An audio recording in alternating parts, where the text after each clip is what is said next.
BMC अतिरिक्त commissioner Ratnakar Sahu को आक्रमण घटना रे जेभली भाबे जगा प्रधान को वर्तमान समय रे गिरफ्त करा जायछि सर एहा को नै आपनको मत कोन रहइबो?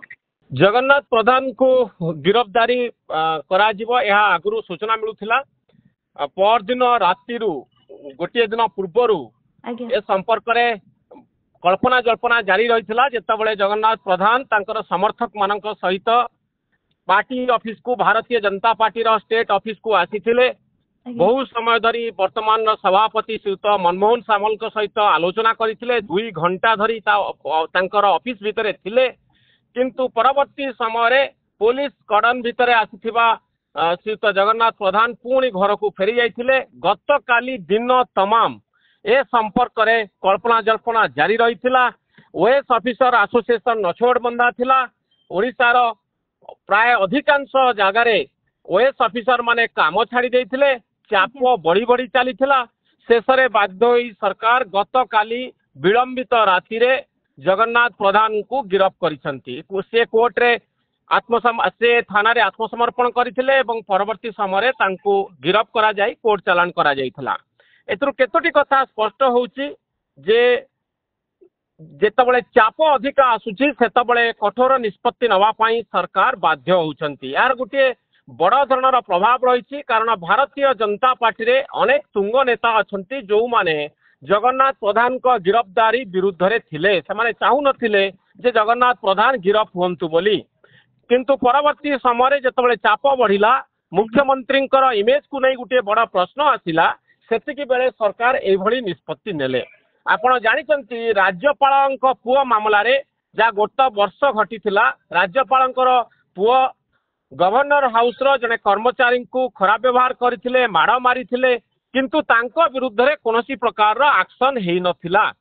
वर्तमान समय जदि यही घटनाटी रिपीट होता कौन एक्शन निया जाई नथांता ताहले सरकार रो इमेज प्रति बड़ धरणर गोटे प्रश्न चिन्ह आसी थांता जोथिपाई सरकार बाध्य हेले एवं ओएस ऑफिसर चाप बढ़िला। एथरो गोटे कथा स्पष्ट होउची जदि मोहन माझी ओडिसा रो मुख्यमंत्री कठोर निष्पत्ति नहीं नथांते गोटे वार्ता जाई थांता जे सरकार होउची दुर्बल सरकार चापरे अछि। भारतीय जनता पार्टी रो नेता माने जदि कोनोसी अपराध करंती ताले सेमान को बंधा जीवनी सेमाने अरेस्ट हेबानी सेमाने आईन रो ऊर्ध्वरे एभली गोटे मेसेज जाई थांता। तेणु एभली निष्पत्ति शेष रे बीजेपी सरकार नैचंती एवं आउ गोटे दिग होउची जे सोशल मीडिया को जदि आपण लक्ष्य करिवे अनेक अछंती जो माने ऑफिसर मानन को पसंद करू नाहंती।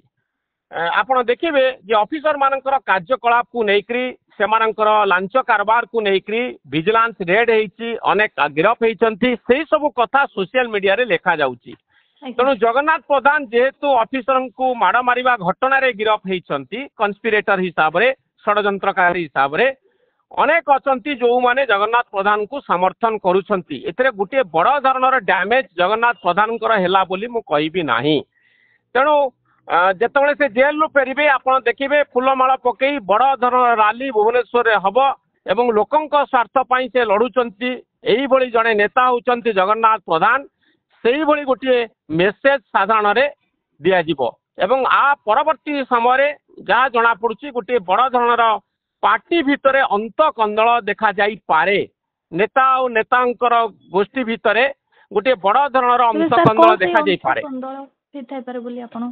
अंत कंदल कारण होउची अनेक जगन्नाथ प्रधान को गिरफ्त न करा जाऊ एक कथा चाहूतिले आउ मुख्यमंत्री एभली गोटे निष्पत्ति नेले। पार्टी भितरे दुईटी मत रही। आपण जानिचंती अपराजिता षडंगी केउ भली भाव रे ए घटना को निंदा करिसंती भुवनेश्वर सांसद आउ आपण देखिबे जगन्नाथ प्रधान किभली तांको गोटे मंतव्य रखिसंती या उपरे। तेणु ए सब घटना स्पष्ट करुची जे गोटे स्वर रे नेता माने तांकर गिरफ्तारी दाबी करि नथिले। दुईटी मत ए संपर्क रे रहिछि आउ शेष रे सरकार गोटे निष्पत्ति नैचंती। आमे देखिबा आर राजनैतिक प्रभाव कौन होउची। इति मध्यरे जगन्नाथ प्रधान को सहित जणे महिला ओएस ऑफिसर कथा हबार ऑडियोटी वायरल होउची जोथिरे से कहउचंती जे रत्नाकर साहू जे ओएस ऑफिसर जहां को नहीं एते कथा सब घटिची जहां को ऊपर माड़ होइची से किभली अत्याचारी थिले से किभली तांको हैरान करथिले ए संपर्कीय गोटे ऑडियो वर्तमान सोशल मीडिया रे घुरी बुलुची तेणु यार सत्य सत्य कौन एपर्यंत प्रमाण हैनी किंतु यही समय यही क्रिटिकल समय जे किभଳି एभଳି गोटे ऑडियो आसला ता मध्य साधारण रे चर्चा सृष्टि करिछि तो देखिबार कथा यार राजनैतिक प्रभाव आगो कौन होउची एवं की प्रकार प्रतिक्रिया आसुची आमे आज अपेक्षा करबा ए संपर्क रे निश्चित भाव में राजनैतिक गतिविधि चलचंचल हम अनेक गुड़े बयान आसब आम परवर्ती समय ता उपरे चर्चा करबा। धन्यवाद बहुत बहुत धन्यवाद सर आपन को आलोचना।